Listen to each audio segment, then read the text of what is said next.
Hello, എല്ലാവർക്കും എഴുതാപ്പുറത്തിൻ്റെ അടുത്ത എപ്പിസോഡിലേക്ക് സ്വാഗതം. With me R Krishnakumar and Anoop. Lekha ഇത്തവണ നമ്മുടെ കൂടെ ഇല്ല. ലേഖ ഇറ്റലിയിലെ ഒരു ഗേൾസ് ട്രിപ്പിൽ അടിച്ചു പൊളിക്കുകയാണ്. അപ്പോൾ അത് പ്രമാണിച്ച് നമ്മൾ കുശുമ്പ് തീർക്കാൻ ഒരു ബോയ്സ് എപ്പിസോഡ് ചെയ്യുകയാണ്. അപ്പോൾ നമ്മുടെ ടോപ്പിക് ആസ് യൂഷ്വൽ നമ്മൾ കണ്ടിന്യൂ ചെയ്യുന്നത് നമ്മുടെ നോൺ ഫിക്ഷൻ വെച്ചിട്ടാണ്.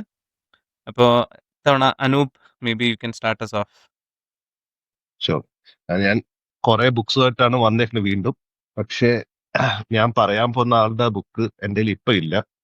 എനിവേ ഞാൻ തുടങ്ങാം.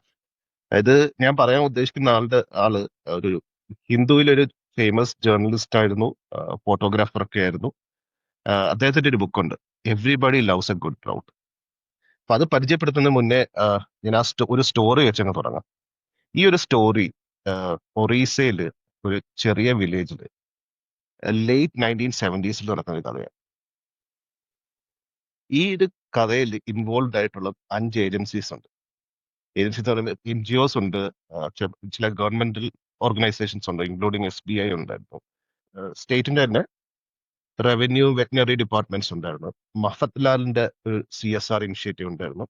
അങ്ങനെ കുറെ NGOs ഉൾപ്പെട്ട ഒരു സംരംഭമാണ്. അപ്പൊ ഇവരുടെ പ്രൊജക്ട് എന്ന് വെച്ചാൽ ഒരു ഒരു ഈ ഒരു ഒന്ന് രണ്ട് വില്ലേജസ് ഒരു വമ്പിച്ച ഡയറി സർപ്ലസ് പ്രോവിൻസ് ആക്കി മാറ്റുക എന്നുള്ളത്. അപ്പം ഒരുപക്ഷെ എല്ലാവർക്കും അറിയാവുന്ന ഒരു കാര്യമായിരിക്കും, നമ്മുടെ നാട്ടിൽ ഉള്ള പശു അധികവും ജേഴ്സി പശുക്കളാണ് കേരളത്തിൽ. പക്ഷെ ഇന്ത്യയുടെ മറ്റു ഭാഗത്തൊക്കെ അങ്ങനെയല്ല. കുറച്ചുകൂടെ നല്ല സൈസുള്ള പശുക്കളാണ്. നോർത്ത് ഇന്ത്യയിലൊക്കെ പോയിട്ടുള്ളവർക്ക് അറിയാം, നല്ല കണ്ടാൽ നമുക്ക് പേടി വരും, അങ്ങനത്തെ നല്ല സൈസുള്ള പശുക്കളാണ്. അതാണ് പൊതുവേ ഉള്ള ഇൻഡിജിനസ് ആയിട്ടുള്ള ബ്രീഡ്സിന്റെ ഒക്കെ. പക്ഷെ ഇവരുടെ വലിയ കൊമ്പും വലിയ കൊമ്പും ആ ഹമ്പൊക്കെ ഉള്ള കാലയുടെ മുതുകിലൊരു ഹമ്പ്. ഇതൊക്കെ കണ്ടിട്ടുള്ള ആൾക്കാരാണെങ്കിൽ നമ്മുടെ നാട്ടിലെ പശുവിനെ കണ്ടിട്ട് പറയും, അയ്യോ ഇതൊക്കെ പട്ടികളെ പോലെയാണെന്ന്, ആ ഒരു സൈസേ ഉള്ളൂ എന്ന് പറയും. വെച്ചൊരു അപ്പൊ പശുവിനെ കാണാത്ത ഓക്കെ. അപ്പം ഇവിടെ ഫേമസ് ആയിട്ടുള്ള ഒരു ബ്രീഡ് ഖാരിയാർ ബ്രീഡ് എന്ന് പറഞ്ഞൊരു ഒരു പശുവാണ്. അപ്പം ഇതിന് ജേഴ്സി പശുക്കളെ അപേക്ഷിച്ച് ഈൽഡ് കുറവാണ്. അപ്പൊ എന്താ സംഭവിച്ചെന്ന് വെച്ചാല്, ഈ ഇനിഷ്യേറ്റീവ് അനുസരിച്ചിട്ട് ഈ റീജിയനിലുള്ള പശുക്കളെ ഒരു ജേഴ്സി ഖാരിയർ സങ്കര ഇനമാക്കാനാണ്. അപ്പൊ ആദ്യത്തെ ഇനിഷ്യേറ്റീവ് എന്ന് വെച്ചാൽ ഈ ഭാഗത്തുള്ള ഖാരിയർ കാളകളെ കാസ്ട്രേറ്റ് ചെയ്യുക. പശുക്കളിലെല്ലാം ജേഴ്സി പശുവിന്റെ ഇനത്തിൽപ്പെട്ട കാളകളുടെ ആർട്ടിഫിഷ്യൽ ഇൻസെമിനേഷൻ നടത്താം. അതിനുവേണ്ടി സെന്ററിൽ പ്രത്യേക സെന്റർ ഒക്കെ തുടങ്ങി. അപ്പൊ വൺ ഹൈപ്പ് ആയിരുന്നു ഇത് കൊണ്ടുവന്നപ്പോ. നാട്ടുകാരോടൊക്കെ പറഞ്ഞു വെച്ചതാണ്, ജേഴ്സി പശു എന്നൊക്കെ പറയുമ്പോൾ നിങ്ങളുടെ ഇതിനെക്കാട്ടൊരു ഡബിൾ ട്രിപ്പിൾ ഈൽഡ് ഒക്കെ തരുന്ന ഒരു ഇനമാണ്. Don't have anything to worry about. ഈ ജേഴ്സി 25 ലിറ്റർ പാല് കറക്കുന്ന പശുക്കളല്ലേ, ഞാൻ തരാം 2 എണ്ണം. ഘടാഘടിയന്മാരായിട്ടുള്ള പശുക്കളാണോ? അതെ. അപ്പൊ ഓക്കെ. അങ്ങനെ ഈ 5 ശങ്കരാടി NGOസും കൂടെ ചേർന്ന് എടുത്ത ഒരു പ്രൊജക്റ്റാണ്. എന്നിട്ട് ഈ ഇനം വരുന്ന പശുക്കൾക്ക് തിന്നാൻ വേണ്ടി ഒരു പ്രത്യേകതരം ചെടി ആണ് ഇവരുടെ ഫോഡർ. ഈ ഫോഡർ വളർത്താൻ വേണ്ടിയിട്ട് സർക്കാർ ഫ്രീ ആയിട്ട് ഭൂമി കൊടുത്തിരുന്നു. ഫ്രീ ആയിട്ടെന്ന് വെച്ചാൽ ഇത് വളർത്താനാണെങ്കിൽ യു ക്യാൻ ഹോൾഡ് ദാറ്റ്. വേറൊന്നും വളർത്താൻ പറ്റില്ല, വേറെ പച്ചക്കറി, വേറെ മറ്റു കൃഷികളൊന്നും പാടില്ല. ഇതിനുള്ള ഫോഡർ മാത്രമേ വളർത്താവുള്ളൂ. അപ്പൊ അതിന് ഉള്ള ഭൂമി കൊടുത്തു. ആ ഭൂമി തന്നെ വർക്ക് ചെയ്യുന്ന ആൾക്കാർക്ക് ശമ്പളവും കൊടുത്തു. അപ്പൊ ഇതിന്റെ തൈകളെല്ലാം കൊടുത്തു. ഫൈൻ. അപ്പം അങ്ങനെ ഈ ഫോഡറിനുള്ളതെല്ലാം ശരിയാക്കി. ബാക്കി ആ കാരിയാർ ബുള്ളിനെ ഫേസ് ഔട്ട് ചെയ്യാനുള്ള കാസ്ട്രേഷൻ അങ്ങനത്തെ പരിപാടികളൊക്കെ ചെയ്തു. ആർട്ടിഫിഷ്യൽ ഇൻസെമിനേഷൻ സെന്റേഴ്സ് ഒക്കെ കൊണ്ടുവന്നു. ഇത് തുടങ്ങി കുറച്ച് വർഷങ്ങൾക്കകം ഇതിന്റെ ഫലം കണ്ടു. ഈ ഫോഡറിന് വേണ്ടി അവര് കൊടുത്തേണ്ട കൃഷിയിടങ്ങളിൽ ആദ്യം വെച്ച ആയിരക്കണക്കിന് തൈകളുണ്ട്. അതെല്ലാം വളർന്ന് പന്തലിച്ചു. അതൊക്കെ ഹാർവെസ്റ്റ് ചെയ്യാൻ പറ്റും. പിന്നീട് അങ്ങോട്ട് ഒരു സാധനം ഭൂമിയിൽ നത്തിങ് ഗ്രോസ്. ഈ ജേഴ്സി ഖാരിയാർ ബുള്ളിന്റെ സങ്കര ഇനത്തിന്റെ ആ ഒരു യൂണിയനിലുണ്ടായിരുന്ന പശുക്കുട്ടികളെല്ലാം ജനിച്ച ഉടനെ ചത്തങ്ങ് വീഴുക. ആ ഫുൾ റീജിയനിൽ ഇതൊരു ഒരു ലെവല് വരെ എത്തിയ പശുക്കുട്ടികളുടെ എണ്ണം 8. ഈ ഉണ്ടായ 8 ഒന്നിനും yield ഇല്ല. ഈ ഭൂമി മറ്റേ ആ ഫോഡറിനുള്ള ചെടികളുടെ പേര് എനിക്ക് ഓർമ്മയില്ല. ആ ചെടികൾക്കുള്ള അത് അത് വളർത്താൻ പറ്റാത്തതുകൊണ്ട് ആൾക്കാർ പലപ്പോഴും ജീവിക്കാൻ വേണ്ടിയിട്ട് പച്ചക്കറിയും മറ്റുമൊക്കെ കൃഷി ചെയ്ത് തുടങ്ങി സൈഡിൽ കൂടെ. വേറെ വഴിയില്ല. കാരണം ഇത് തിന്നാനുള്ള ഈ തൈകള് വളരുന്നുമില്ല, ഇത് തിന്നാനുള്ള ആളുമില്ല.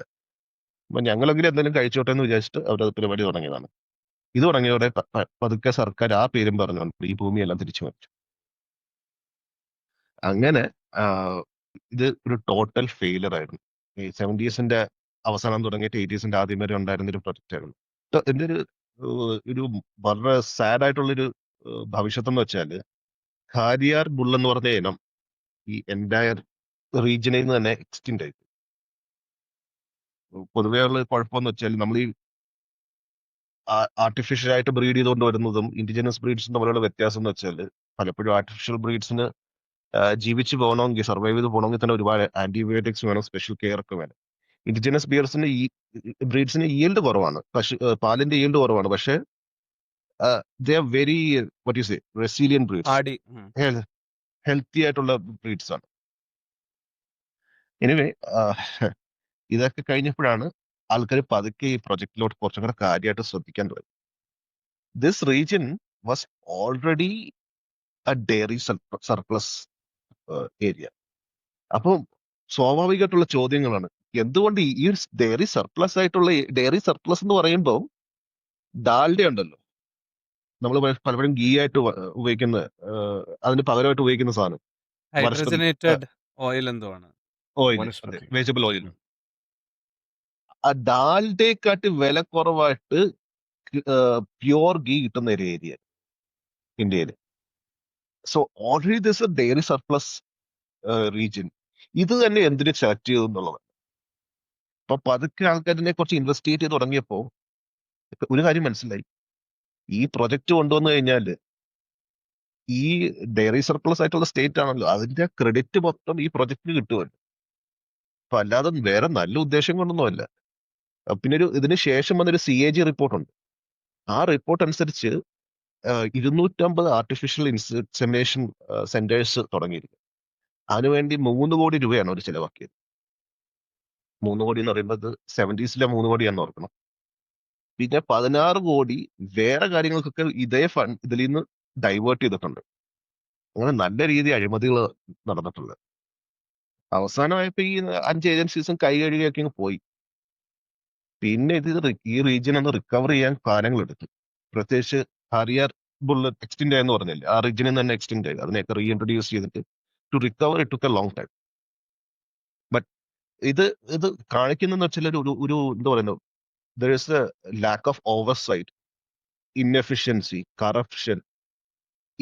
This is not an standalone tale. ഇത് ഇന്ത്യയുടെ മൊത്തം കഥയാണ്.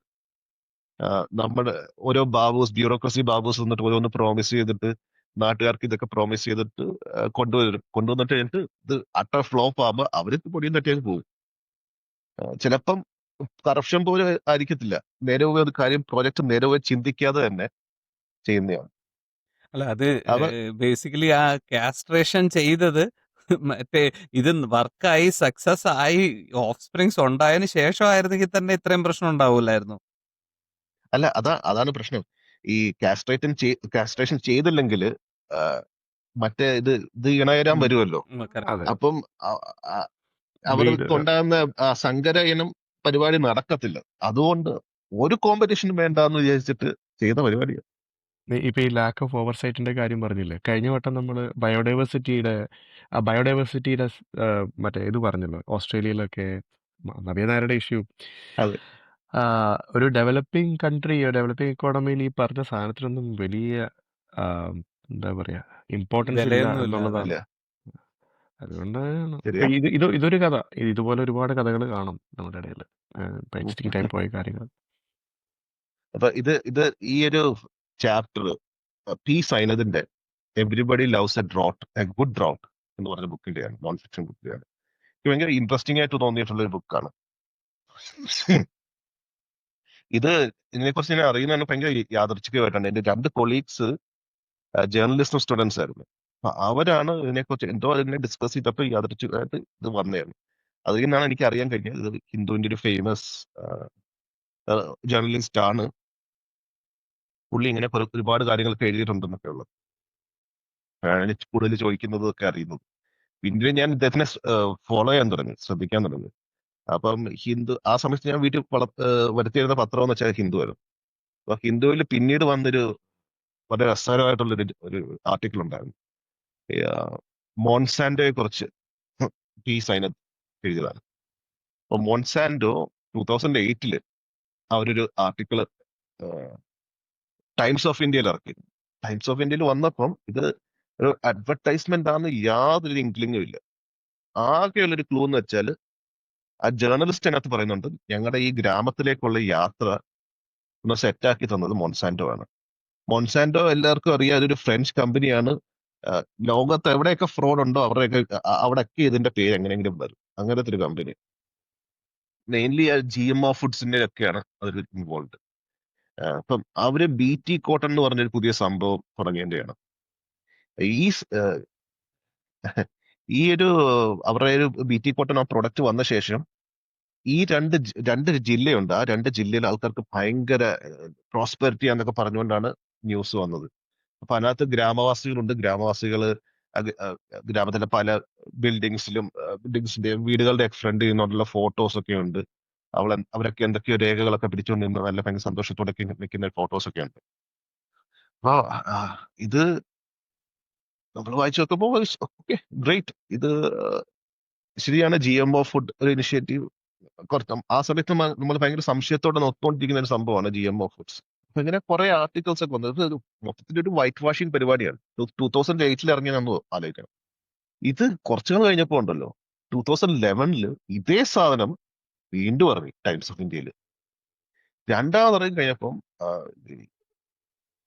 പീസ് അതിനകത്ത് കൈയോടെ പിടിച്ചു. പുള്ളി ഇൻവെസ്റ്റിഗേറ്റ് ചെയ്തു.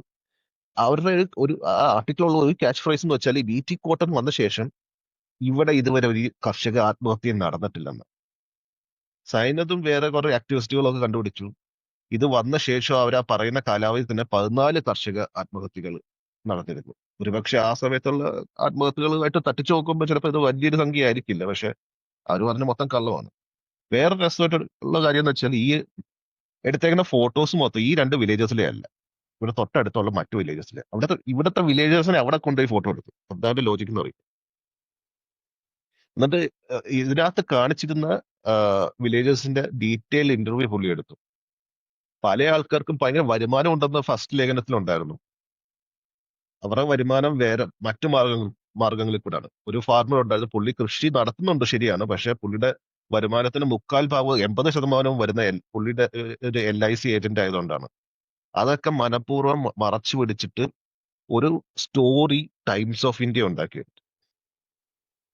അപ്പം അഗെയിൻ ദർസ് A story of corruption. And നമ്മള് ഇപ്പോഴും വിശ്വസിക്കാൻ ആഗ്രഹിക്കുന്ന ഒരു പില്ലറാണ് പ്രസ് എന്ന് പറയുന്നത്, ഫ്രീ പ്രസ് എന്ന് പറയുന്നത്. പക്ഷെ ഫ്രീ പ്രസ്സും ഇല്ല, fast disappearing. It's gone. Times of India അന്നും ഇത് വെറും ടാബ്ലോയിഡ് ആണെന്ന് നമുക്കറിയാം. എന്നാലും ഇത്ര ബ്ലേറ്റന്റ് ആയിട്ട് ഇങ്ങനെ ചെയ്യുമെന്ന് വിചാരിച്ചില്ല. അല്ല, അത് അങ്ങനെയൊക്കെ അത് പറ്റുന്നത് എന്താണെന്നറിയോ? യൂഷ്വലി എന്താ പറ്റുന്നത് വെച്ചാൽ മീഡിയയുടെ ഒരു ഭാഗം ഭയങ്കരമായിട്ട് ഒരു ഡയറക്ഷനിൽ ചായുമ്പോൾ ബാലൻസ് മെയിൻറ്റെയിൻ ചെയ്യാനായിട്ടാണ് അപ്പുറത്തെ സൈഡ് അപ്പുറത്തോട്ട് ചായുന്നത്. അപ്പോൾ it gets to a point where there is nothing centrist. There is already ഒന്നെങ്കിൽ എല്ലാം ഫാർ ലെഫ്റ്റ് ആണ്, അല്ലെങ്കിൽ ഫാർ റൈറ്റ് ആണ്.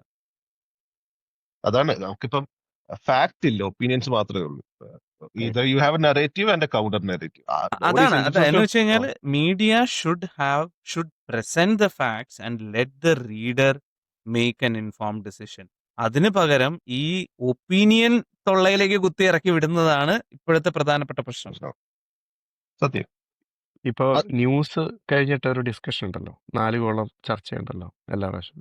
പണ്ടൊക്കെ ദൂരദർശൻ ന്യൂസിൽ ഒരു അരമണിക്കൂർ ന്യൂസ് അത്രേ ഉള്ളൂ, അത് കഴിഞ്ഞാൽ കഴിഞ്ഞു. ബാക്കിയൊക്കെ ഒപ്പീനിയൻ നമ്മൾ ഫോം ചെയ്യണം. ഇപ്പോൾ നമ്മളെ കൊണ്ട് ഈ 4 പേരുടെ കൂടെ ആരുടെയെങ്കിലും കൂടെ നമ്മൾ നിൽക്കും അവസാനം ഓക്കെ. ആകുമ്പോഴത്തേക്കും. ആ രീതിയിലേക്ക് നമ്മുടെ സ്വേ അവർ ഒപ്പീനിയൻ. അത് മാത്രമല്ല, ഹൂഎവർ ഷൗട്ട്സ് ദ ലൗഡസ്റ്റ്, അതാണ് കറക്റ്റ്. ആര് പോയിന്റ് കൊടുക്കുന്നില്ല. അതെ, നമുക്ക് പലപ്പോഴും ഇത് എന്റർടൈൻമെന്റ് ആണ്. ആരാണ് തർക്കിച്ച് തോൽപ്പിക്കുന്നതെന്ന് കാണാൻ വേണ്ടിയിട്ടാണ്. നമുക്ക് ഇഷ്ടമില്ലാത്ത ഒരാള് വെറുതെ തോൽക്കുന്ന കാണാൻ വേണ്ടി നമ്മൾ കാണും. I am also guilty. ഞാനും, എനിക്ക് ഇഷ്ടമില്ലാത്ത കുറെ ആൾക്കാരുണ്ട്, അവരൊക്കെ തോക്കുന്ന കാണാൻ വേണ്ടി ഞാനിത് ചർച്ച ചെയ്യണം.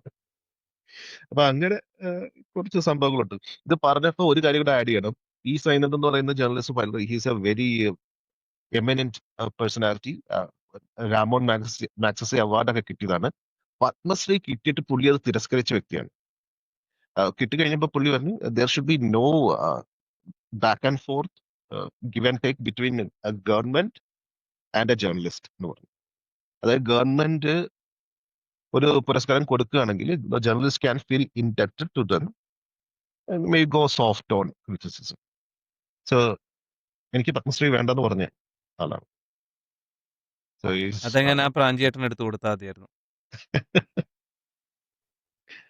so yeah, so this is someone I want to talk about. Okay, so ഇപ്പോൾ എനിക്ക് പറയാനുള്ള ഒരു ഒരു പുസ്തകം, ആ, ഒരു വളരെ നമ്മുടെയൊക്കെ പ്രിവിലേജ് ഭയങ്കരമായിട്ട് മനസ്സിലാക്കി തന്നൊരു പുസ്തകമാണ്. ഇതിന്റെ പേര് the naked don't fear the water എന്നാണ്. ഇത് ഒരു അമേരിക്കൻ ജേർണലിസ്റ്റ് ഉണ്ട്, ആള് എഴുതിയതാണ് naked don't fear the water. അയാളുടെ പേര് മാത്യു എയ്ക്കിൻസ് എന്നാണ്. ഈ മാത്യു എയ്ക്കിൻസ് എന്ന് പറയുന്ന ആള്, പുള്ളി ഒരു മിക്സഡ് റേസ് ആണ്. എനിക്ക് തോന്നുന്നു half white half middle east, അങ്ങനെ എന്തോ ഒരു മിക്സഡ് റേസ് ഉള്ള ആളാണ്. അപ്പോൾ ഇയാള് ഇയാള് അഫ്ഗാനിസ്ഥാനിലെ ഒരു ഫാമിലിയുടെ കൂടെ ഇയാള് ട്രാവൽ ചെയ്യാണ്. അവര് യൂറോപ്പിലെത്തിയിട്ട് അവരുടെ അസൈലത്തിന് വേണ്ടിയിട്ട് യൂറോപ്പിലോട്ട് കടക്കാൻ നോക്കുന്നതാണ്. അപ്പോൾ അതിൻ്റെ ഇടയിൽ മിഡിൽമെൻ ഉണ്ട്, പലതരം ഡേഞ്ചേഴ്സ് ഉണ്ട്, കൊള്ളക്കാരുണ്ട്, there are people who exploit women and children, എല്ലാം ഉണ്ട്. പിന്നെ ഇവർ ചെന്നെത്തുന്നതും ഈ പറഞ്ഞ പോലെ കണ്ണെത്താ ദൂരത്തോളം പരന്ന് കിടക്കുന്ന അഭയാർത്ഥികൾക്ക് വേണ്ടി ഉണ്ടാക്കിയിട്ടുള്ള മേക്ക് ഷിഫ്റ്റ് ടെൻസ് ആണ്. അപ്പോൾ അതിൻ്റെ ഇടയിൽ ഇങ്ങനെ മറ്റേ റെഡ് ക്രോസും ഡോക്ടേഴ്സ് വിത്തൗട്ട് ബോർഡേഴ്സും ഒക്കെ ഓടി നടക്കുന്നുണ്ടെങ്കിലും ഒന്നും തികയാത്ത ഒരു സ്ഥലമാണ്. അപ്പോൾ ഇയാൾ എന്താ ചെയ്തതെന്ന് വെച്ച് കഴിഞ്ഞാൽ, ഇയാൾക്ക് അമേരിക്കൻ പാസ്പോർട്ട് ഉണ്ടല്ലോ, ഇയാളുടെ അമേരിക്കൻ പാസ്പോർട്ട് കയ്യിലുണ്ടെങ്കിൽ ഇയാൾക്ക് ഇവര് പോകുന്ന പാത്സിലെല്ലാം ഒന്നും പോകാൻ പറ്റത്തില്ല. അപ്പൊ ഇയാൾ ആ പാസ്പോർട്ട് എടുത്ത് വേറെ എവിടെയോ ഒളിപ്പിച്ചു വെക്കുകയോ കുഴിച്ചു മൂടുക എന്തോ ചെയ്തിട്ടാണ് പുള്ളി അങ്ങ് പോകുന്നത്. അപ്പം ഇത് നടന്ന സമയം എന്ന് പറഞ്ഞാല് മറ്റേ ഒരു 4-5 കൊല്ലം മുമ്പ് നമ്മളെല്ലാരും കണ്ടതാണ്. ഒരു ഹാർട്ട് ബ്രേക്കിംഗ് ഒരു ഫോട്ടോഗ്രാഫ് ഉണ്ട്. ഒരു കൊച്ച് ആഹ്, മരിച്ചു കിടക്കുന്നത് കടലിന്റെ തീരത്ത്. Iron Kurdi. ഐലാൻ കുർദി എന്ന് പറഞ്ഞിട്ട്. ആഹ്, ആ ആ സമയത്ത് എക്സാക്ട്ലി ആ സമയത്താണ് ഇയാളും പോയത്. അപ്പോ ഇതില് ഇതില് കൊണ്ടുവരുന്ന ഇത് purely written from the perspective of a bunch of Afghanis. അവർക്ക് ജീവിതത്തിൽ ഒരുപാട് പെർസിക്യൂഷൻസും ഹങ്കറും ഫാമിനും ഒക്കെ ഉണ്ട്.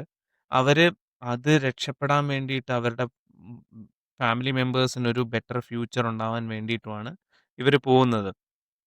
പക്ഷെ ഇതിന്റെ അപ്പുറത്തെ സൈഡുണ്ട് എന്ന് പറഞ്ഞാല്, ഇവര് പോകുന്ന ദേശങ്ങളിൽ ഇതില് ഒരുപാട് ബാഡ് ആപ്പിൾസ് ഉണ്ട്. ഒരുപാടല്ല, ഒരു സൊസൈറ്റിയുടെ ഒരു സ്ലൈസ് നമ്മൾ എടുക്കുമ്പോൾ അതിൽ എപ്പോഴും ഉണ്ടാവുമല്ലോ കുറച്ച് ബാഡ് ആപ്പിൾസ്. അങ്ങനെ ഉണ്ടാവുന്ന കുറച്ച് ബാഡ് ആപ്പിൾസ് അവിടെ പോയിട്ട് പ്രശ്നം ഉണ്ടാക്കുന്നത് അത് വേറൊരു സ്റ്റോറിയാണ്. അത് ആ പെർസ്പെക്റ്റീവ് ഇതിന്റെ അകത്ത് കൊണ്ടുവന്നിട്ടില്ല. ഇതിന്റെ അകത്താകെ കൊണ്ടുവന്നിരിക്കുന്ന പെർസ്പെക്റ്റീവ് ഈ ആളുകൾ ഇത്രയും അപകടങ്ങൾ തരണം ചെയ്ത് അങ്ങോട്ട് പോകുന്നതും അത് മുഴുവനും ഇയാള് ക്രോണിക്കിൾ ചെയ്തേക്കുന്നതാണ്. ഒരു വളരെ ഇൻട്രസ്റ്റിംഗ് റീഡാണ്. It it grounds us all.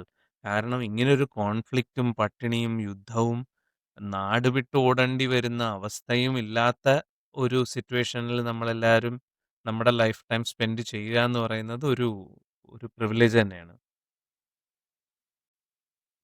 True. ഒരു ട്രാജിക് സിറ്റുവേഷനിലൂടെയാണ് നമ്മുടെ ലോകം പോയിക്കൊണ്ടിരിക്കുന്നത് തന്നെ. റെഫ്യൂജി ക്രൈസിസിനെ കുറിച്ച് ഒരുപാട് സ്റ്റോറീസ് നമ്മൾ കേൾക്കുന്നുണ്ട്. ഞാൻ യുകെയിലുണ്ടായിരുന്ന സമയത്ത് അവിടെ എൻ്റെ കൂടെ ഒരു ഈസ് എ നൈജീരിയൻ. പുള്ളി അവിടുത്തെ DBA ആണ്, എക്സ്പേർട്ടാണ്. പുള്ളി ഇപ്പോൾ ഞങ്ങൾ ഈ ക്ലയൻറ്റിൻ്റെ കൂടെ ഒരു ദിവസം ബ്രേക്ക്ഫാസ്റ്റ് കഴിക്കണം. അപ്പം അങ്ങേര് ഇങ്ങനെ ഒരു ഞങ്ങളിങ്ങനെ ആദ്യമൊന്നും അത്ര വലിയ ഓപ്പൺ അപ്പ് ചെയ്യാത്ത ഒരാളാണ്. പുള്ളി പതുക്കെ നമ്മളിവിടെ പൊളിറ്റിക്സ് ഡിസ്കസ് ചെയ്യുന്നത്, ഇന്ത്യൻ പൊളിറ്റിക്സ് ഒക്കെ ഡിസ്കസ് ചെയ്യുമ്പോൾ അങ്ങേര് അവിടെ ഇരുന്നിട്ട് ഇങ്ങനെ പറയുന്നുണ്ട്. അപ്പോൾ നിങ്ങൾക്ക് ഇതൊക്കെയല്ലേ ഡിസ്കസ് ചെയ്യാനുള്ളൂ. ഞങ്ങളവിടെ പുള്ളി ബിലോങ് ചെയ്യുന്ന ഒരു ഒരു ട്രൈബ് ഉണ്ട്. ഇവരൊക്കെ ഒരു ട്രൈബിലുള്ള ആളാണ്. പുള്ളി ഒരു ട്രൈബൽ ടാറ്റു കാണിച്ചു. ടാറ്റു അല്ല, ആക്ച്വലി ഒരു ബ്രാൻഡിങ് ആണ്.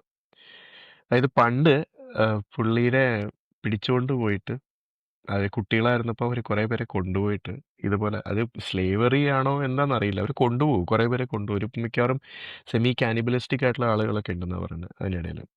അപ്പോൾ ഇങ്ങേര് ശരിക്കും പറഞ്ഞാൽ ആ നാട്ടിൽ നിന്നല്ല, ഇത് വേറെ ഒരു ആഫ്രിക്കൻ കൺട്രിയിൽ നിന്നാണ്, ഒരു നെയ്ബറിങ് കൺട്രിയിൽ നിന്ന് അവർ രക്ഷപ്പെട്ടു വന്നതാണ്, ബോർഡർ ക്രോസ് ചെയ്ത് വന്നത്. നൈജീരിയ കുറേ കൂടി ഡെവലപ്പിംഗ് കൺട്രിയാണ് ബാക്കിയുള്ളതിനെ കമ്പയർ ചെയ്യുമ്പോൾ. പുള്ളി വന്ന സ്ഥലം കമ്പയർ ചെയ്യുമ്പോൾ ഒരു പ്രോവിൻസ്, ഒരു കാടിൻ്റെ ഒരു ഏരിയയാണ്. അവിടെ നിന്ന് പുള്ളിയെ മറ്റേ ട്രൈബ് കൊണ്ടുപോകുന്ന വഴിക്ക് ഈ മറ്റേ പോച്ചിങ് തടയാൻ വേണ്ടി നിൽക്കുന്ന പോലീസുകാരോ, ഇത് ബോർഡർ ഗാർഡ്സ്, മറ്റേ ഫോറസ്റ്റ് പെട്രോളൊക്കെ ഇല്ല, ഇവരുടെ ക്യാപ്റ്റേഴ്സിനെ വെടിവെച്ച് കൊന്നപ്പോൾ പുള്ളിയും പുള്ളിയുടെ അമ്മയും രക്ഷപ്പെട്ടതാണ് അവിടെ. അങ്ങനെ ഒരുപാട് പേര് രക്ഷപ്പെട്ടിരുന്നു. മറ്റേ ഇവരിവിടേക്ക് നൈജീരിയയിലേക്ക് കൊണ്ടുവന്നു. അവിടെ കൊണ്ടുവന്ന് പുള്ളിയുടെ അമ്മ മരിച്ചുപോയി പതുക്കെ. പുള്ളിക്കാരിക്ക് എന്തോ കാര്യമായിട്ട് എയിൽമെന്റ് ഉണ്ടായിരുന്നു. ആക്ച്വലി പുള്ളി നൈജീരിയൻ അല്ല. അയാൾ നൈജീരിയൻ അല്ല, അയാൾ നൈജീരിയയിലാണ് ജനിച്ചു വളർന്നത്. പുള്ളീനെ അവിടെ ഈ ഫോസ്റ്റർ പരിപാടിയുണ്ട്. മറ്റേ അവിടെ എപ്പോഴും മറ്റേ ഫ്രഞ്ച് ഫാമിലീസും മറ്റേ ഇംഗ്ലീഷ് ഫാമിലീസും താമസിക്കുന്നുണ്ട്. അപ്പോൾ അവരാരോ പുള്ളിയെ ഏറ്റെടുത്തതാണ്. അവരേറ്റെടുത്തിട്ട് അവർ പോകുമ്പോൾ ഇങ്ങേർക്ക് ഒരു സം ഓഫ് മണി പുള്ളിക്ക് കൊടുത്തിട്ട്, പുള്ളി പഠിക്കാൻ അത്യാവശ്യം കുഴപ്പമില്ലായിരുന്നു, സ്കോളർഷിപ്പ് കിട്ടി. തിരിച്ച് പുള്ളി UK വന്നു. UK വന്നിട്ടാണ് പുള്ളി ഒരു ലൈഫ് ഉണ്ടാക്കിയെടുക്കുന്നത്, ഒരു ഫാമിലി ആകുന്നതും ഒക്കെ. തിരിച്ച് പുള്ളി നൈജീരിയയിലേക്ക് തിരിച്ചു പോയി, അതായത് സെറ്റിൽ ആവാൻ വേണ്ടി. ഈ ഇടയ്ക്ക് എനിക്കൊരു ഞങ്ങൾക്ക് ആ പഴയ ടീമിനൊരു മെസ്സേജ് വന്നിരുന്നു, പുള്ളി തിരിച്ച് നൈജീരിയയിലേക്ക് പോവുകയാണെന്ന് പറഞ്ഞിട്ട്. ആൾ അത്യാവശ്യം ടെക്നിക്കലി ഭയങ്കര സൗണ്ട് ആയിട്ടൊരാളാണ്. അപ്പോൾ അങ്ങനെ പറഞ്ഞൊരു കാര്യമാണിത്, നിങ്ങൾക്ക് ഇതൊക്കെയാണ് സംസാരിക്കാനുള്ളത്. പുള്ളി ഇപ്പോഴും പുള്ളിയുടെ പഴയ അന്ന് രക്ഷപ്പെട്ടു വന്ന 2-3 പേരുണ്ട്. അപ്പോൾ അവരുമായിട്ട് ഇപ്പോഴും സംസാരിക്കും. ഒരാൾ US പുള്ളി ഇപ്പോൾ ഒരു പെട്രോൾ പമ്പിൽ ജോലി ചെയ്യുന്നു. ഒരാൾ ഇപ്പോഴും നൈജീരിയയിലുണ്ട്. അപ്പോൾ ഇവർക്ക് പറയുന്നത് തിരിച്ചു വരാനാണ് പറയുന്നത്. ഇവരുടെ പഴയ നാട് ഏതാണെന്ന് എനിക്കിപ്പോൾ ഓർമ്മയില്ല. ബോട്സ്വാന അവിടെ ഏതോ ഒരു സ്ഥലമാണ്, നെയ്ബറിങ് കൺട്രിയാണ്. പക്ഷേ നെയ്ബറിങ് കൺട്രി ആയിട്ടുണ്ടെങ്കിലും ഇവിടെ ഈ ഫോറസ്റ്റ് ഏരിയ ഉണ്ട്, കുറച്ച് അധികം ആളുകൾ എത്തിപ്പെടാത്ത ഒരു ഏരിയ ഉണ്ട്. അവിടെയാണ് ഈയിടെ താമസിച്ചിരുന്നതെന്ന് പറയാം, പുള്ളിയുടെ ചെറുപ്പകാലം. അപ്പോൾ ഇത് കേട്ടപ്പോൾ എനിക്കതാണ് ഓർമ്മ വന്നത് ആദ്യം. ഈ ആഫ്രിക്കയിൽ ഒരുപാട് രാജ്യങ്ങൾക്കുള്ള ഫോൾട്ട് ലൈൻസ് എല്ലാം ട്രൈബൽ ഫോൾട്ട് ലൈൻസ് ആണ്. ചില രാജ്യങ്ങളുണ്ട്, എനിക്കൊന്ന് നൈജീരിയ തന്നെയാണെന്ന് തോന്നുന്നു, അവിടെ 2 ടൈപ്പ് കൊളോണിയലിസ്റ്റുകൾ ഉണ്ടായിരുന്നു, ഒന്ന് ഫ്രഞ്ചുകാരും ഒന്ന് ഇംഗ്ലീഷുകാരും.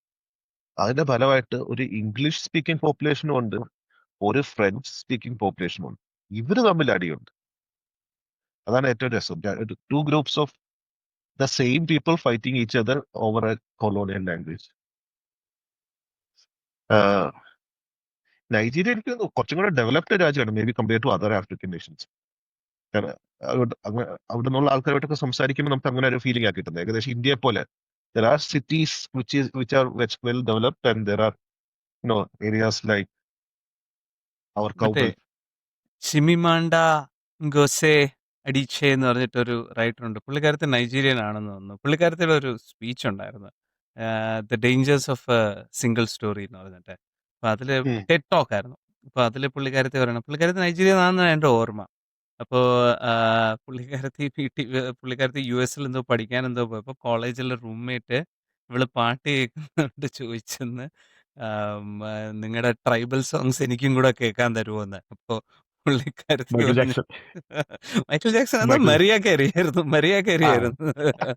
പുള്ളിക്കാരത്തി പറഞ്ഞു, ഞാൻ കേൾക്കുന്ന മരിയ കേരിയാണ്, എൻ്റെ ടൗണിൽ മാക്ഡൊണാൾഡ്സ് ഉണ്ട് എന്നൊക്കെ പറഞ്ഞപ്പോൾ ഇവര് കംപ്ലീറ്റ് അന്തം വിട്ടിരിക്കുകയാണ്. ഇവരുടെ വിചാരം ഇവരെല്ലാവരും അവിടെ തീയുടെ ചുറ്റും കൂട്ടിയിരുന്ന് മറ്റേ ഉടുക്കൂട്ടി പാട്ട് പാടുന്ന ആളുകളായിരുന്നു എന്നാണ് വിചാരിച്ചതെന്നാണ് പറയുന്നത്. പുള്ളിക്കാരി ബിയോൺസയുടെ കൂടെ എന്തോ ഒരു പാട്ടൊക്കെ ചെയ്തായിരുന്നല്ലോ. ഫ്ലോളസ് അങ്ങനത്തെ ഒരു സംഭവം ചെയ്തായിരുന്നു. അങ്ങനെയാണ് ഈ പേര് കേൾക്കുന്നത് തന്നെ. പുള്ളിക്കാരി ഓത്തറാണെന്നുള്ള കാര്യം പിന്നെയാ പുള്ളിക്കാരത്തിയുടെ മനസ്സിലായത്. കഥകൾ മുഴുവനും usually Nigerian expats in US അങ്ങനത്തെ കഥകളൊക്കെയാണ്. ഞാൻ ഒരെണ്ണം വായിക്കാൻ നോക്കി, വലിയ കുഴപ്പമില്ലാന്ന് തോന്നി. ബട്ട് സംഹൗ ഇൻ ബിറ്റ്വീൻ ഞാനത് താഴെ വെച്ചു. എനിക്ക് അങ്ങോട്ട് പോയില്ല. നല്ലതായിരുന്നു, അത്ര മോശം ഉണ്ടാന്നല്ല, പക്ഷേ not something that held me. No I mean ഒരുപാട് നൈജീരിയൻസിന്റെ ഫസ്റ്റ് ലാംഗ്വേജ് ഇംഗ്ലീഷ് ആണ്. ഇപ്പൊ വരുന്നൊരു ഒരു ജോൺറ എന്ന് പറയുന്നത് തന്നെ നൈജീരിയൻ അല്ലെങ്കിൽ ആഫ്രിക്കൻ ഇംഗ്ലീഷ് ലിറ്ററേച്ചർ ആണ്. സയൻസ് ഫിക്ഷൻ ഉണ്ട്. That's a whole world that we have never explored. പൊതുവെ ആൾക്കാർ അങ്ങനെ വായിച്ചിട്ടില്ല. ആഫ്രിക്കൻ അമേരിക്കൻ ഫിക്ഷൻ ഞാൻ ഇപ്പം അടുത്തിടയ്ക്ക് ഞാൻ കുറച്ച് സാധനങ്ങൾ വായിച്ചിട്ടുണ്ട്. ബിൻറ്റി എന്ന് പറഞ്ഞിട്ടൊരു സ്പേസ് ആഫ്രിക്കൻ അമേരിക്കൻ ഫിക്ഷൻ. പിന്നെ റിംഗ് ഷൗട്ട് എന്ന് പറഞ്ഞിട്ടുണ്ടായിരുന്നു. അതൊക്കെ may be some other point we can discuss. ആഫ്രിക്കയിൽ വന്നതുകൊണ്ട് ഞാൻ ഒരു ബുക്കും കൂടെ പറയാം. ഞാൻ അടുത്തിടയ്ക്ക് വായിച്ച വേറൊരു ഭയങ്കര റെവലേഷനായ ബുക്കാണ് കുബോൾട്ട് റെഡ്. അത് ഒരു ഇന്ത്യൻ ജേർണലിസ്റ്റ് ഉണ്ട്, സിദ്ധാർത്ഥ് കറ എന്ന് പറഞ്ഞിട്ട്. അയാളുടെ വർക്കാണ്. അപ്പോൾ ഈ പുള്ളി എന്താ ചെയ്തതെന്ന് വെച്ച് കഴിഞ്ഞാൽ, കോങ്കോയിലാണ് നമ്മുടെ എല്ലാ റീചാർജബിൾ ബാറ്ററീസിലും ഉപയോഗിക്കുന്ന കൊബോൾട്ട് മൈൻ ചെയ്യുന്നത്. അപ്പോൾ അവിടെ ഈ മൈൻസിനെ ടേക്ക് ഓവർ ചെയ്തിരിക്കുന്ന ചൈനീസ് കോർപ്പറേഷൻസ് ആണ്. അപ്പോൾ അവിടെ നടക്കുന്ന എക്സ്പ്ലോയിറ്റേഷനും ഒക്കെയാണ്. അത് ഒരു എക്സ്ട്രീംലി വിഷ്യസ് സൈക്കിളാണ്.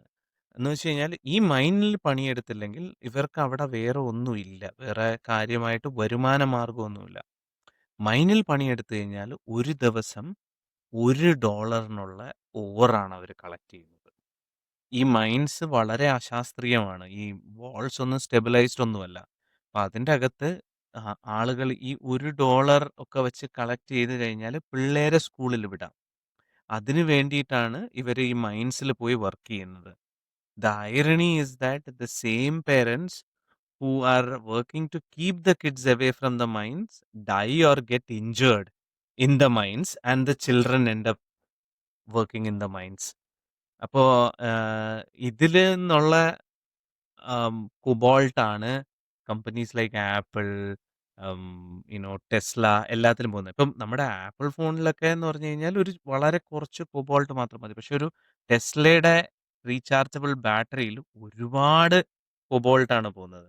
അപ്പം ഈ റിഫൈനറീസിന് കിട്ടുന്നതിൻ്റെ വളരെ വളരെ ചുരുങ്ങിയ ഒരു എമൗണ്ട് ആണ് ഇവർക്ക് കിട്ടുന്നത്. ഇവരെല്ലാവരും മറ്റേ മൈനേഴ്സ് എന്ന് പറഞ്ഞാൽ അവർക്ക് ടൂൾസ് ഒന്നുമില്ല. അവർക്ക് ഈ വീട്ടിൽ അവർക്ക് അവരുടെ സ്വന്തം ചെറിയ ടൂൾസ്, ക്രൂഡ് ആയിട്ടുള്ള ടൂൾസ് മാത്രം വെച്ചാണ് ഇവർ മൈനൊക്കെ ചെയ്യുന്നത്. അപ്പം അതിൽ ഒരു ഒരു ഭാഗത്ത് ഇയാൾ പോയിട്ട് ഒരു സ്ത്രീയുടെ അടുത്ത് പറയുന്നതുണ്ട്, ഈ മൈനിൽ വർക്ക് ചെയ്യുന്നവർ ഈ നിങ്ങൾ എടുക്കുന്ന കൊബോൾട്ട് അവർ ചോദിക്കുന്നുണ്ട്, ഇത് എന്തിനാണ് ഈ സാധനം എന്ന്. അവർക്ക് അതുപോലും അറിയത്തില്ല. അപ്പോൾ ഇയാൾ ഐഫോൺ എടുത്ത് കാണിച്ചിട്ട് പറയും, ഇതിൻ്റെ അകത്തുണ്ട്, ഇതിന് $1000 ആണെന്ന് പറയും. അപ്പോൾ അവർക്കതൊന്നും ഫാദം പോലും ചെയ്യാൻ പറ്റുന്നില്ല. $1000 എന്ന് പറയുന്നത് എന്ത് വലിയ സംഖ്യയാണെന്ന്. കാരണം ഒരു ദിവസം വർക്ക് ചെയ്താൽ $1 ആണ് അവർക്ക് കിട്ടുന്നത്. So another I opening book. തീർച്ചയായിട്ടും. എന്ന് വെച്ചാൽ നമ്മൾ ഇതൊക്കെ വായിച്ചു കഴിയുമ്പോഴാണ് നമുക്ക് ഈ ഗ്രാറ്റിറ്റ്യൂഡ് ഉണ്ടാവുന്നത്. ശരിക്കും ഇപ്പോഴൊക്കെ തോന്നുന്നത് നമുക്ക് കമ്മ്യൂണിസം പലയിടത്തും കൊണ്ടുവരണമെന്നൊക്കെ. ശരിക്കും എന്ത് എക്സ്പ്ലോയിറ്റേഷൻ ആണ് അല്ലെ? പക്ഷെ അങ്ങനെ പറഞ്ഞാൽ $1000 പോലും where do you think pure communism exists? അല്ല, pure communism may be it's an ideal we can never achieve it. Probably it's a good idea that we never achieved it, but there should be that struggle where we have to bring some sort of socialism there. ഇങ്ങനെ workers എന്താ പറയുക, അവകാശങ്ങളും ഒക്കെ പിടിച്ചു വാങ്ങാൻ പല സ്ഥലത്തും ഇത് പിടിച്ചു വാങ്ങണം. ഒരു ബ്ലഡി റെവല്യൂഷന്റെ ഒക്കെ ആവശ്യം പലയിടത്തും ഉണ്ടാവും. ഈ കോങ്കോ തന്നെ എത്ര കാലമായിട്ട് എക്സ്പ്ലോയിറ്റ് ചെയ്യുന്ന ഒരു സംഭവമാണ്. ബെൽജിയം ബെൽജിയം ആയിരുന്നല്ലോ, ബെൽജിയൻ കോങ്കോ. ബെൽജിയമായിരുന്നു. അതെ, എനിക്കൊന്ന് ഏറ്റവും ക്രൂരമായിട്ടുള്ള കൊളോണിയലിസം ബെൽജിയത്തിന്റെ ആയിരിക്കും. എനിക്ക് ഇപ്പോഴും ഏറ്റവും വിഷമം വരുന്നൊരു ഫോട്ടോഗ്രാഫാണ്. അതിവിടെ ഇപ്പൊ പറയണോന്ന് അറിഞ്ഞു, ഞാൻ പറയാം. If it's too harsh, let's delete, censor this entire segment. ഇതിപ്പം ഒരു may be I think 150 years ago ഉള്ള ഒരു പിക്ചർ ആണെന്ന് തോന്നുന്നു.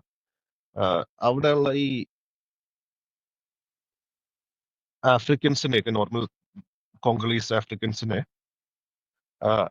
നിർബന്ധിച്ച് അവരുടെ റബ്ബർ പ്ലാന്റേഷൻസിലൊക്കെ വർക്ക് ചെയ്യിക്കും കൊളോണിയലിസ്റ്റുകൾ, ബെൽജിയൻ കൊളോണിയലിസ്റ്റ്.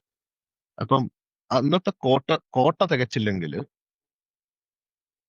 കൈയും കാലും വെട്ടി, അങ്ങനെയൊക്കെയുണ്ട് റൂൾസ്. ഇപ്പൊ വളരെ ട്രാജിക് ആയിട്ടൊരു ഫോട്ടോഗ്രാഫ് ഉണ്ട്.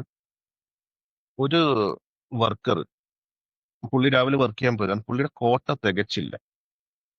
കോട്ട തികയ്ക്കാതെ പുള്ളി വൈകുന്നേരം തിരിച്ചു വരുമ്പോ അവരുടെ ഓവർസിയേഴ്സ് ചെയ്ത പരിപാടി എന്ന് വെച്ചാൽ 5 വയസ്സുള്ള പുള്ളിക്കാരന്റെ മകളുണ്ട്.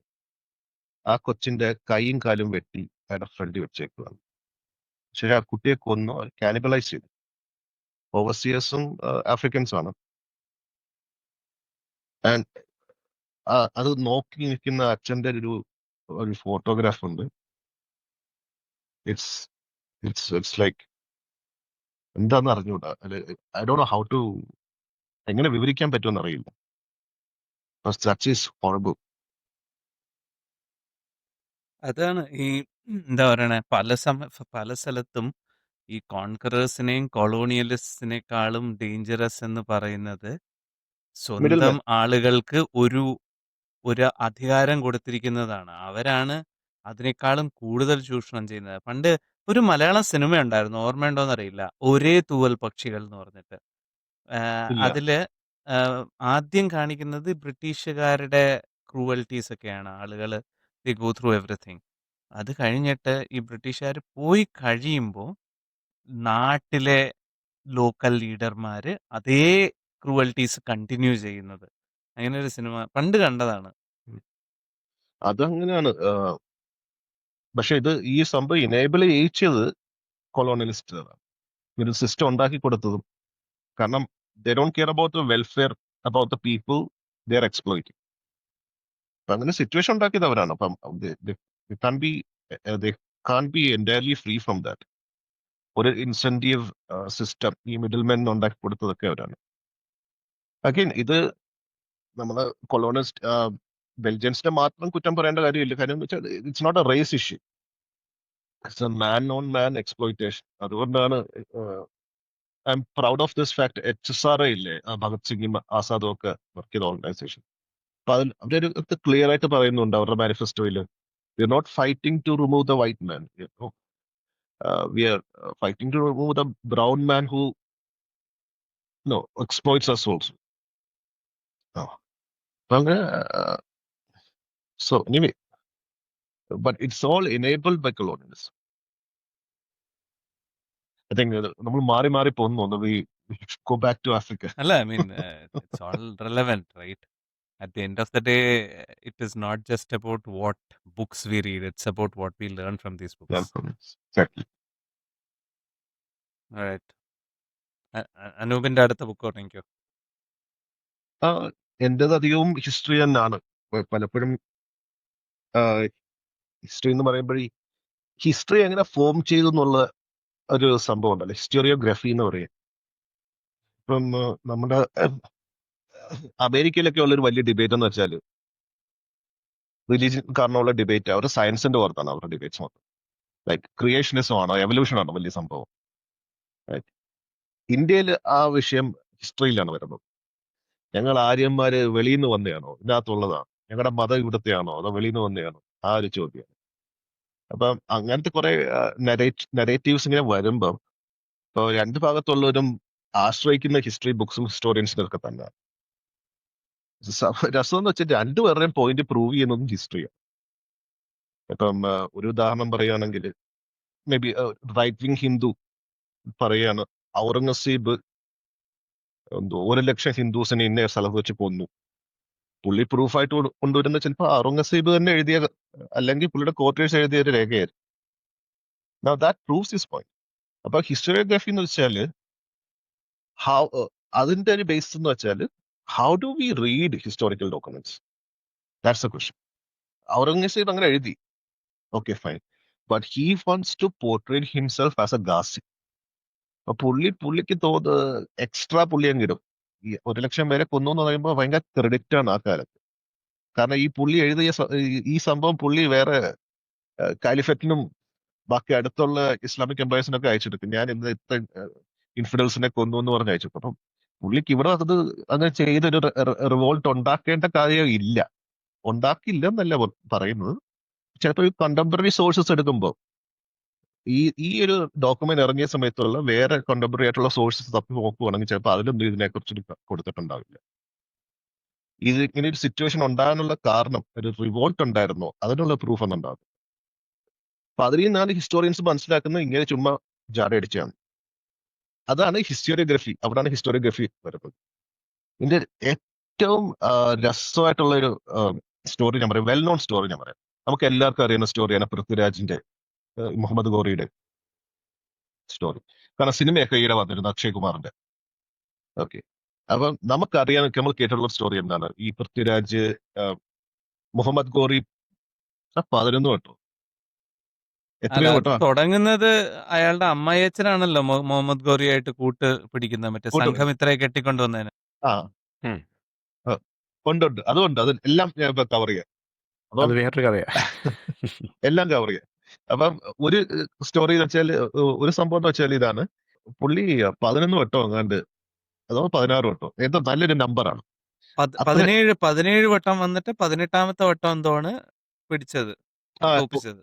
I think so. അപ്പൊ 17 വട്ടവും മുഹമ്മദ് ഗോറി ആക്രമിച്ചു, പുള്ളിയെ തോൽപ്പിച്ച് തിരിച്ചോടിച്ച് എല്ലാ വട്ടവും പിടിച്ച് ക്ഷമിച്ചു കൊടുക്കും പൃഥ്വിരാജ്. എന്നിട്ട് പുള്ളി തിരിച്ചു പോകും. 18ാമത്തെ വട്ടം തിരിച്ചു വരുമ്പം പുള്ളിയുടെ അമ്മായിപ്പൻ എന്ന് പറയുന്നത് ജയചന്ദ് ആണ്. ജയചന്ദ് എന്താ ഒറ്റ കൊടുക്കുന്നയോ എന്തോ ചതിപ്രയോഗത്തിലൂടെ പൃഥ്വിരാജിനെ പിടിക്കുന്നതാണ്. ജയചന്ദ്രന്റെ പേര് ട്രൈറ്റർ എന്ന വാക്കുമായിട്ട് സമാനമായി കഴിഞ്ഞു. മിർജാഫർ അതുപോലൊരു വാക്കായി കഴിഞ്ഞു. പിടിച്ചു കഴിഞ്ഞിട്ട് പൃഥ്വിരാജിനെ പിടിച്ചു കഴിഞ്ഞിട്ട് ഈ കണ്ണ് കുത്തിപ്പൊട്ടിക്കുന്നൊക്കെ സീനുണ്ടല്ലോ, ഞാൻ ഇലാബറേറ്റ് ചെയ്യുന്നില്ല കാരണം എല്ലാവർക്കും അറിയാവുന്ന കഥയാണ്. ഗോറി ചോദിക്കുക എന്താ തുറച്ചു നോക്കുന്നതെന്ന്. പുള്ളി പൃഥ്വിരാജ് ഇങ്ങനെ തുറച്ചു നോക്കിക്കൊണ്ടിരിക്കുമ്പോ പൃഥ്വിരാജിന്റെ ഉള്ളിൽ ദേഷ്യമാണ്, കാരണം ഞാൻ ക്ഷമിച്ച് തിരിച്ചയച്ചിട്ടുള്ള ആള് എന്നെ എന്തിനാ ഇങ്ങനെ പിടിച്ചു വെച്ചേക്കുന്നതെന്നുള്ള ദേഷ്യം.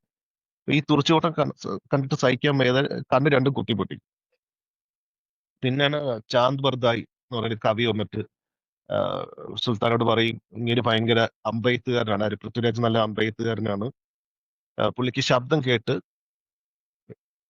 അമ്പ് ചെയ്യാൻ പറ്റും. അങ്ങനെ അപ്പം സുൽത്താൻ വലിയൊരു സെറ്റപ്പ് ഒക്കെ ഉണ്ടാക്കി കൊടുക്കും ഇതൊന്ന് കാണാൻ വേണ്ടിയിട്ട്, ഈ പുള്ളിയുടെ ആർച്ചറി സ്കിൽസ് കാണാൻ വേണ്ടിയിട്ട്. എന്നിട്ട് ഇത് പരിപാടി നടക്കുമ്പോൾ അമ്പ ചെയ്യാൻ പറയുമ്പോൾ പൃഥ്വിരാജ് അമ്പ ചെയ്യുന്നില്ല. അപ്പൊ ഈ കവിയോട് ചോദിക്കും, ഗോറി ചോദിക്കും എന്താ അമ്പ ചെയ്യാത്ത, നിങ്ങളുടെ രാജാവ് എന്താ അമ്പ ചെയ്യാത്തെന്ന് ചോദിക്കുമ്പോ ചാന്ദ് ബർദായി പറയും അദ്ദേഹം അങ്ങനെ രാജാവല്ലേ, ഒരു ഓർഡർ കൊടുക്കുമ്പോൾ ഒരു രാജാവ് തന്നെ ഓർഡർ കൊടുക്കണമല്ലോ എന്ന് പറയും. അപ്പൊ ഗോറി ഉടനെ ഓർഡർ കൊടുക്കും അമ്പ ചെയ്യുമെന്ന് പറയും. ഗോറിയുടെ ശബ്ദം കേട്ടിട്ട് പൃഥ്വിരാജ് ഗോറിയുടെ അമ്പ ചെയ്യുന്നു, ഗോറി മരിക്കുന്നു. ചാന്ദ് ബർദായി ആക്ച്വലി പൃഥ്വിരാജിന്റെ സ്വന്തം ആളാണ്. അവര് പരസ്പരം നെജത്ത് കത്തിയിറക്കി ആത്മഹത്യ ചെയ്യുന്നു. This is A story. ഇതാണ് വടക്കേ ഇന്ത്യയിലെ ഏറ്റവും പോപ്പുലർ ആയിട്ടുള്ള ഒരു സ്റ്റോറി. ഇത് തന്നെയാണെന്ന് എനിക്ക് നമ്മുടെ സിനിമയുടെ ബേസിസ്. പൃഥ്വിരാജ് സിനിമ അത് ഞാൻ കണ്ടിട്ടില്ല അക്ഷയകുമാറിന്റെ. ഞാൻ ഹിസ്റ്റോറിക്കൽ സിനിമ അങ്ങനെ കാണാറില്ല, പ്രത്യേകിച്ച് ബോളിവുഡിന്റെ. വെറുതെ എന്തിനാ വിഷമം വരുത്തി വെക്കുന്നത്, അതുകൊണ്ട് കാണാറ്. പ്രത്യേകിച്ച് അക്ഷയ് കുമാറിന്റെ. രസം എന്ന് വെച്ചാൽ ഇത്രയും പോപ്പുലർ ആയിട്ടുള്ള സ്റ്റോറി പൃഥ്വിരാജ് രാസോ എന്ന് പറയുന്ന കവിതയിൽ നിന്നാണ് നമുക്ക് കിട്ടിയിട്ടുള്ളത്. ഈ ഒരു കവിത, ഈ ഒരു സംഭവം നടന്നിട്ടൊരു 600 മുതൽ 800 വർഷത്തിന് ശേഷം എഴുതിയ കവിതയാണ്. അതായത് ഇഷ്ടംപോലെ കഥകളും ഉപകഥകളും ഒക്കെ കുത്തി ഇറക്കാൻ ഇഷ്ടംപോലെ സമയമുണ്ട്. വെരിഫൈ ചെയ്യാൻ ആരുമില്ല. കാരണം 800 വർഷം മുന്നേയുള്ള കഥ ആര് വെരിഫൈ ചെയ്യാനാണ്? നമുക്ക് കേട്ടറിവുകൾ മാത്രമല്ല. കേട്ടറിവ് എന്ന് പറയുമ്പോൾ ചൈനീസ് വിസ്പേഴ്സ് ആണ്, കഥകളാണ്. ഒരുപാട് മിത്തോളജൈസ്. ഹിസ്റ്ററി അനുസരിച്ചിട്ട് ഈ ആക്രമിക്കാൻ വന്നിട്ട് മാപ്പ് കൊടുത്തിട്ട് തിരിച്ചയക്കുന്ന പരിപാടിയൊന്നുമില്ല. ഫസ്റ്റ് ബാറ്റിൽ ഓഫ് താരൻ ഉണ്ട്, ഗോറി വരും, നല്ലോണം തോക്കും. ആ യുദ്ധത്തിലെ ഹീറോ എനിക്ക് പൃഥ്വിരാജിന്റെ അനിയനാണ്. പുള്ളി തോപ്പിച്ചു വിടും. സെക്കൻഡ് ബാറ്റിൽ വരുമ്പോഴാണ് ഗോറി പൃഥ്വിരാജിനെ തോപ്പിച്ച് അദ്ദേഹത്തിനെ കീഴടക്കുന്നത്. ഇതിൽ ഏറ്റവും ഖേദകരമായിട്ടുള്ള കാര്യം എന്ന് വെച്ചാൽ ജയിച്ചെന്ത് ചതിയെന്നല്ല, പൃഥ്വിരാജിന്റെ ആലായാണ്. അവരുടെ ഇടയിൽ അമ്മായിപ്പൻ മരുമോൾ ബന്ധമുണ്ടെന്ന് എനിക്ക് തോന്നുന്നില്ല. അങ്ങനൊന്നും കൊടുത്തിട്ടില്ല. ഞാൻ പറയുന്ന ഇപ്പൊ പറയുന്ന സോഴ്സ് പൃഥ്വിരാജ് വിജയ് എന്ന് പറഞ്ഞ കോണ്ടംപററി ആയിട്ടുള്ള സോഴ്സ്. കോണ്ടംപററി ആയിട്ട് സോഴ്സ് എന്ന് പറഞ്ഞാൽ കുറച്ചും കൂടെ ആക്യുറേറ്റ് ആയിട്ട്. അപ്പൊ നാലേക്കണം, നേരത്തെ പറഞ്ഞ 16 വട്ടോ 17 വട്ടോ അങ്ങോട്ട് തോപ്പിച്ച് തിരിച്ചയച്ചെന്ന് പറഞ്ഞ ഒറ്റ ബാറ്റിലേ നടന്നിട്ടുള്ളൂ അതിന് മുന്നേ. First battle, second battle of താരാനിൽ പൃഥ്വിരാജിനെ തോപ്പിക്കുന്നുണ്ട്. ഈ ബാറ്റിലിന് ശേഷം നമുക്ക് പൃഥ്വിരാജിന് എന്താ സംഭവിച്ചെന്ന് അറിയത്തില്ല. Probably he was killed in bat, അല്ലെങ്കിൽ പിന്നെ എപ്പോഴോ തടവുകാരനായിട്ട് വെച്ചിട്ട് കൊന്നിട്ടുണ്ടാവും. മുഹമ്മദ് ഗോറിയെ പൃഥ്വിരാജ് അമ്പ് ചെയ്ത് കൊന്നിട്ടില്ല. മുഹമ്മദ് ഗോറിയെ കോക്കർ അല്ലെങ്കിൽ ഗാക്കർ എന്ന് പറയുന്നൊരു ട്രൈബൽ ഗ്രൂപ്പ്, നമുക്ക് അത് ഏത് ഗ്രൂപ്പാണെന്ന് ഇപ്പോഴും അറിയില്ല. കോക്കർ അതാണ് കുറച്ചും കൂടെ പോപ്പുലർ ആയിട്ടുള്ള ആക്സെപ്റ്റഡ് നരേഷൻ. കോക്കർ എന്ന് പറഞ്ഞൊരു ഗ്രൂപ്പ്, ട്രൈബൽ ഗ്രൂപ്പ് ഉണ്ട്, ഇപ്പോഴും പാകിസ്ഥാനിലൊക്കെ ഉള്ള ഗ്രൂപ്പാണ്. അപ്പൊ അവരെ പണ്ട് ആക്രമിച്ചതിന്റെ പേരിൽ ഒരു ദിവസം ഗോറി മുഖം കഴിയാൻ എങ്ങാണ്ട് അടുത്തുള്ള ക്യാമ്പിൽ നിന്ന് ഇറങ്ങി അടുത്തുള്ള റിവറിലോട്ട് പോയപ്പോൾ രണ്ട് ട്രൈബ്സ് വന്നിട്ട് അവരങ്ങ് കൊന്നു, അസാസിനേറ്റ് ചെയ്തു. അങ്ങനെയാണ് ഗോറി മരിക്കുന്നത്. ഇതല്ല, 2 ഇസ്മേലികളാണ് കൊന്നതെന്നും പറയുന്നുണ്ട്. പക്ഷെ ഈ ഒരു ഹിസ്റ്റോറിക്കൽ സംഭവം എല്ലാം നമ്മൾ മാറ്റി വെച്ചിട്ട് നമ്മൾ പോപ്പുലർ ആയിട്ടുള്ള കവിതകൾ തേടിയാണ് പോകുന്നത്. മാസ് വേണം അല്ലേ? മാസ് വേണം, അതാണ്. പോപ്പുലർ ആയിട്ടുള്ള കവിതകളുടെ കാര്യം പറയുമ്പോഴാണ് പത്മാവതി ഉണ്ടാക്കി വെച്ച പ്രശ്നം ഓർമ്മയില്ല. പത്മാവതി ഒരു ക്യാരക്ടർ ഇല്ല, ക്യാരക്ടർ ഉള്ളതായിട്ട് എവിടെയും എഴുതിയിട്ടില്ല. അബുൾ ഫൈസിയുടെ കവിതയിലെ ഒരു കഥാപാത്രമാണ്. പുള്ളി ഒന്ന് റൊമാൻറ്റിസൈസ് ചെയ്ത് എഴുതിയതാണ്. അതായത് രജപുത്താന പ്രിൻസസ്സുകളുടെ പാതിവൃത്യം എന്താന്ന് കാണിക്കാൻ വേണ്ടി എഴുതിയ ഒരു കവിതയാണ് പത്മാവതി. അതാണ് രസം എന്ന് വെച്ചാൽ പത്മാവതി എടുക്കുമ്പോഴും ഒറിജിനൽ പത്മാവതി നോക്കുമ്പം ഇത് രാജാവിന്റെ പേരെന്തോരുന്നു, സുൽത്താന്റെ? അതും ഖിൽജി അല്ലേ? അലാവുദ്ദീൻ ഖിൽജി അല്ല ലാസ്റ്റ് രാജാവിനെ തോപ്പിക്കുന്നത്. വേറെ അടുത്തുള്ള വേറൊരു ഹിന്ദു രാജ്പുത് രാജാവാണ്. ആ യുദ്ധത്തിലാണ് പത്മാവതി മരിക്കുന്നതൊക്കെ, ആത്മഹത്യ ചെയ്യുന്നത്. ഖിൽജി ഭയങ്കര സന്തോഷത്തോടെ പത്മാവതി എന്ന് കാണണമല്ലോ എന്ന് വിചാരിച്ച് ഓടി വരുന്നത്. അപ്പൊ നോക്കുമ്പോൾ പത്മാവതി മരിച്ചുപോയി. അപ്പൊ ആ വിഷമമാണ് ആ കവിതയിലുള്ളത്. മുഹമ്മദ് ജയസി എന്ന് പറഞ്ഞ ഒരാൾ എഴുതിയ കവിതയാണ്. മുഹമ്മദ് ജയസി. അപ്പം ആ കഥയിലുള്ള സ്റ്റോറി പോലും അല്ല സിനിമയെ വന്നേക്കുന്നത്. ഫുള്ളി റിലീജിയസ്ലി ചാർജ്ഡ് ആയിപ്പോയി. പലപ്പോഴും ഉള്ള സ്റ്റോറിക്കുള്ള കുഴപ്പമാണ്, നമ്മളൊരു ക്യാരക്ടേഴ്സ് നമ്മളൊരു ആർക്കിടൈപ്പിലേക്ക് അങ്ങ് പുഷ് ചെയ്ത് വരും. ആ ലെക്ചറസ് ഇൻവേഡർ പ്രോട്ടോടൈപ്പിലോട്ട് ഖിൽജി അങ്ങ് തള്ളി വിടുക. ഏതോ ഒരു കോമിക് ഉണ്ടായിരുന്നു, ഒരു വെബ് കോമിക് ആണ്, എനിക്ക് ഓർമ്മയില്ല XKCDയിലാണോ അബ്സ്ട്രൂസ് ഗൂസിലാണോ എന്ന് ഓർമ്മയില്ല. പിന്നെ രണ്ട് മലയുടെ മുകളിൽ 2 രാജകൊട്ടാരം, രണ്ടിന്റെ ഫ്രണ്ടിൽ കുറച്ച് പട്ടാളക്കാരുണ്ട്. അപ്പം ഇതിന്റെ മുകളിൽ ഇരുന്ന് 2 പട്ടാളക്കാരിങ്ങനെ പറയാണ്, അവർ ഗ്രേറ്റ് നേഷൻ, അവർ great army, their invading peasants, their lecherous leader, their pagan god. ഇത് എന്നെ ഇപ്പുറത്തിരിക്കണവരെ അപ്പുറത്തിരിക്കണവരെ പറ്റിയും പറയും. സോ ഇങ്ങനെയാണ് ഹിസ്റ്ററി, നമ്മൾ കിട്ടുന്ന ഹിസ്റ്റോറിക്കൽ ഡോക്യുമെന്റ്സ് എങ്ങനെ വായിക്കണം എന്ന് നമ്മൾ തീരുമാനിക്കുന്ന ഹിസ്റ്റോറിയോഗ്രഫിയിലാണ്. അതുവഴിയാണ് നമ്മൾ ചെയ്യുന്നത്. ഒരു ചെറിയ കാര്യം കൂടി ഒന്ന് ആഡ് ചെയ്തോട്ടെ. പൃഥ്വിരാജിന്റെ കാര്യം പറയുമ്പോൾ പൃഥ്വിരാജ് ചൗഹാന്റെ ഞങ്ങൾക്ക് ക്ലാസ് 7 ഹിന്ദിയിൽ പഠിക്കേണ്ടായിരുന്നു പൃഥ്വിരാജ് ചൗഹാന്റെ കഥ, ഘോറിയെ കൊല്ലുന്നതൊക്കെ. അതിൽ തന്നെയാണ് ഞാനും പഠിച്ചത്. അതെ. പക്കഡ് പടക് 18 ബാർ പക്കഡ് പക്കഡ് കെ ഛോഡ് ദിയ എന്നൊരു ആ ലൈനൊക്കെ ഉണ്ടായിരുന്ന ഓർമ്മയുണ്ട്. എക്സാക്ട്ലി ഉം. അത് തന്നെ. പക്ഷെ ഓർമ്മയുണ്ടോ ചാപ്റ്റർ 9 മീൻസ് ക്ലാസ് 9ലാണ് ഹിസ്റ്ററിയിൽ മുഹമ്മദ് ഘോറി എങ്ങനെയാ മരിക്കുന്നതെന്ന് പറയുന്നത്. കോക്കർ അതുണ്ടായില്ല. ട്രൈബ് പിടിച്ച് ഓ അതൊക്കെ ഉണ്ട്. അതുണ്ട്. അതുണ്ടായില്ല. പഞ്ചാബ് എന്തോ സ്ഥലത്ത് വെച്ച് പഞ്ചാബിലാണ്. കോക്കർ ട്രൈബ് പിടിച്ച് കൊല്ലുന്നു. അതായത് പുള്ളി അസാസിനേറ്റ് ചെയ്യുന്നു. Assassination of Muhammad Ghori. ഒരു ചെറിയ ലൈൻ, 2 ലൈനേ ഉള്ളൂ. ക്ലാസ്സിൽ ഭയങ്കര പ്രശ്നമുണ്ടായിട്ടില്ല. ഇതിൽ അങ്ങനെ പറയുന്നു, അതിലിങ്ങനെ പറയും. പൃഥ്വിരാജ് ചൗഹാൻ അപ്പൊ ആരാന്ന് വെച്ചിട്ട് അതെനിക്ക് ഇവിടെ ഓർമ്മയുണ്ട്.